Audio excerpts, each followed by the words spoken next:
So I wanted to touch on one other thing that's kind of making some national headlines. Meta CEO Mark Zuckerberg has said he now regrets caving to some White House pressure to censor voices related to the COVID-19 pandemic and most notably the Hunter Biden laptop story. How do you react to that kind of change of face from him? Well, I think a lot of us had frustration and expectations that the Biden and Harris administration was putting their thumb on free speech.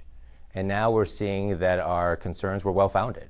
The fact that Mark Zuckerberg now has disclosed that the Biden-Harris administration essentially bullied them into taking information down is very troubling. And I'm glad now that all that transparency is coming out and that we're seeing the true extent of the interference that the Biden-Harris administration engaged in. Well, and I think some of the criticism that we're seeing from this kind of change of face, if you will, from Zuckerberg is that, he's a very powerful man. He's very wealthy. He could have pushed back, at the time. I think some people are saying maybe now it's maybe a little bit more business convenient to kind of do that. I mean, do you truly believe that he means what he's saying, or is that he just doing it because he doesn't want to lose, conservative voices on the platform? Well, I think a lot of this push came from the House Republicans asking the question.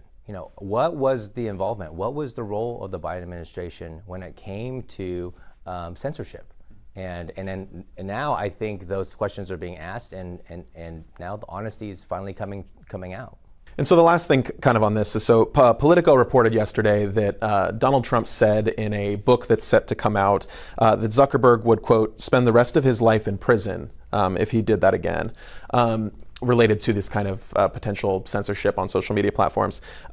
Do you think Zuckerberg and other social media heads at the time should be punished for what they did? And if so, do you think that they should go as far as what Trump is suggesting? Well, I think that we got to get more answers. I think when you're seeing what's happening on now the X is now kind of been unshackled, and Elon is allowing more free speech. You look at now the disclosure by Mark Zuckerberg of the extent that the Biden-Harris administration went to censor. I think that's part of the effort right now is to actually how extensive was it? How extensive was this push to censor differing views? And so I think that for us right now, it's like let's get the details, let's get the facts, and let's everyone be honest. Well, couldn't we also argue potentially that we kind of do have some of the details? I mean, there was, at least from my understanding, there was a whole congressional panel kind of investigating this, and here we are. So is there the ability to get more answers, and what does Congress's role play in that? Well, I think that's why we're having these hearings. Jim Jordan, when you look at what's happening with Congressman Comer and those panels being pushing, I mean, if they weren't investigating, would we have these answers? The House Republicans were criticized extensively, saying that somehow all this information didn't really happen. And now that we're getting all this information, everyone's saying, "Oh, we believe them all the time. The House Republicans were right." Well, if we roll back the tape a little bit, I think a lot of folks questioned whether it actually happened. And now moving forward, we now see the truth.